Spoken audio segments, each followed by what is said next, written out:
That is James Mennie. He is over at the Montreal Gazette. And Jim, let's get to this story. Didn't know this was happening. You found out that Premier Legault is going to be on Tout le monde en parle?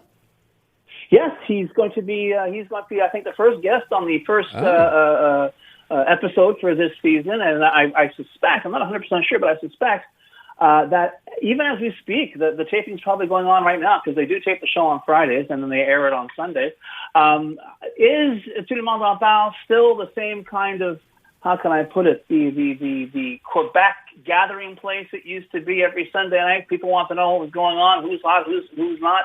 You would watch this show. I'm not entirely sure it still has the same gravitas that it had even 10 years ago, but the fact is that when the embattled, beleaguered Francois Legault decides that, I'm going to get myself on their show, you have to figure he's going to do one of two things. Either he is going to completely double down, which is more than likely because that's who Francois Legault is, or perhaps he'll pull a rabbit out of his hat. He may turn around and present a kinder, gentler side. He may give a different view of what he intends to do in terms of resetting the ever so dilapidated CAQ government.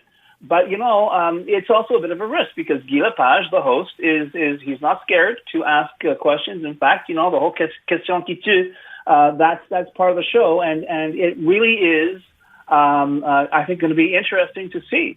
It'll also be interesting to see if it leaks before showtime, although usually it doesn't. But it'll be interesting to see just how big a splash he does or doesn't make. But he's in trouble, Aaron. This week has been absolutely disastrous. And the fact that a former MNA has actually turned around and said point blank, you should resign, basically because you're forgetting about, you're turning your back on the regions, which is really, for God's sake, this is really the reason that the CAQ came to power. When you're starting to lose the regions, you may be losing it all. So, we'll see. But even though today he was typical Francois Legault, the MNA in question, Mette Blanchette-Vézina, she quit caucus, and he's no, this happens in politics all the time. It's no big deal. In other words, it's kind of like the Black Knight and Holy Grail going, it's just a flesh wound. It's nothing to worry about. But no, these things are going from bad to worse, and there is now speculation. Yes, it's just speculation, but it's in the French media, which Monsieur Legault tends to pay attention to, that Ms. Blanchette-Vézina may be the first domino. That there are a lot of people in that, still large, ballooned, gargantuan caucus who are saying, this isn't working. This guy is driving us off a cliff, and I didn't sign on for this. And I think it's time someone, it took him to heel. Don't forget they had a convention. Not this weekend, but the weekend after. And this is when they're supposed to give that kind of, I can't believe it's not a conservative agenda, which is, getting tough on crime and really, pulling ourselves up by the bootstraps and so on and so forth, going after those gosh darn immigrants. The whole thing is, classic CAQ.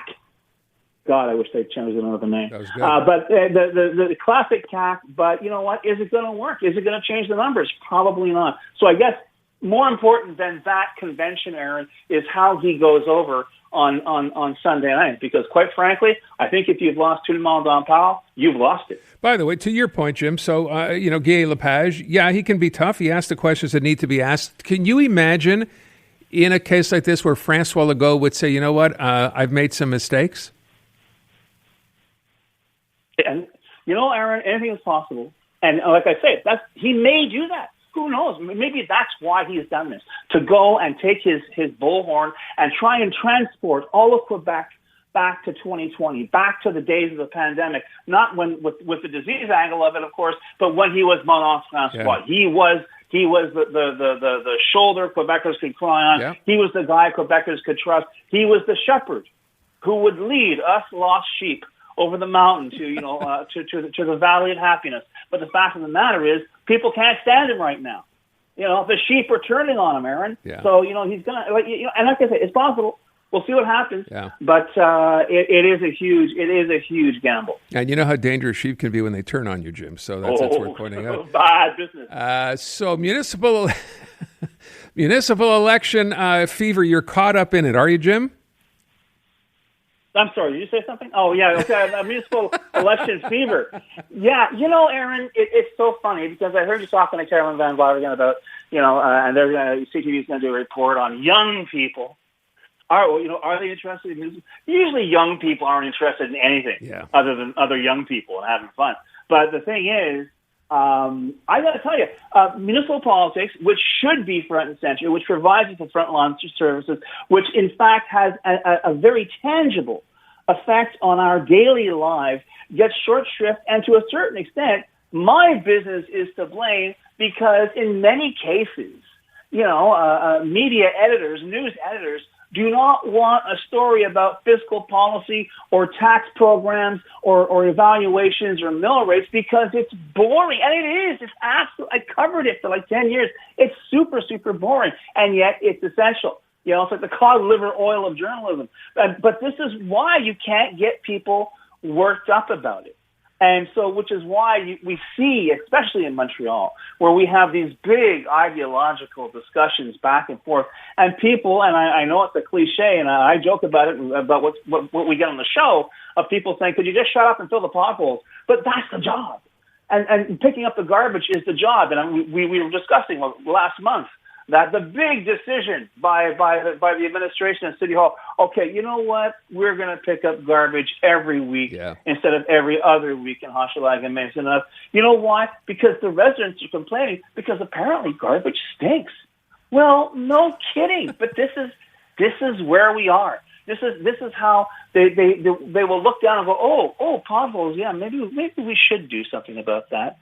But, in the meantime, there's international relations. Like, shut up about international relations. Please, get the city to go. Make it work, please, for all of us, because people are leaving by the thousands every year, and they're not coming back. They're taking their tax dollars with them, and they are not coming back. And this is something every single mayoral candidate should bear in mind between now and November 2nd. Can I ask you, Jim, what do you make of this idea? It kind of seems on the surface like a good thing to do. We talk about the fact, right, that people don't vote and all that kind of stuff. So what are they doing? They're putting in polling stations close to universities and CJEPs, and they're going to put pictures of the people running on the ballots. What do you think of that? What the hell are you doing? What, is it a beauty contest? Really, you either know who the candidate is or you don't. You either know what they stand. What do you want? Who cares what they look like? I'm sorry, that's my first. This is the first I hear of it, and that's my first impression. That's going to be the most bizarre thing that I've heard today. Oh no, it's a close second to that hate law you were discussing earlier on the show because I got dizzy just listening to that. But yeah, that's just bizarre. Well, that's what they're doing. I guess the idea is, right, have you seen, Luc Rabouin's poster or Soraya's poster, and you're like, oh, yeah, I like that one. And then you see the picture, and you're supposed to, I guess, associate one with the other and vote for that person. Aaron, the thing is, if you had three candidates who had the same name, I could understand. You know what I mean? Sure. And if one of them had a big, handlebar mustache, and the other one was bald, exactly. You know what I mean? Yeah. But I mean, really? Okay. Well, that's what they're doing. I just thought it was an interesting idea. That's goofy. Okay. Goofy sometimes is good. Last thing I want to ask you about, I said to you yesterday, now that the premier is done, we're testifying at the Gallant Commission, we're kind of like, I guess, losing a bit of interest. But this new guy, Carl Mélenchon, dropping some beauties every day while he's still testifying. Holy moly. And, this was the guy who was behind it all. And everyone is kind of shocked by he is basically saying, yeah, this happened, but there was no problem with it. I don't see what the big deal is about this. And I think, as I said yesterday, I think that Judge Gallant, when the report's going to come out, perhaps I'm nothing personal against Monsieur Mélenchon, but I think perhaps that very optic may be behind a lot of the problems that sparked this inquiry in the first place. But once again, as I always say, Aaron, this is the case we know about.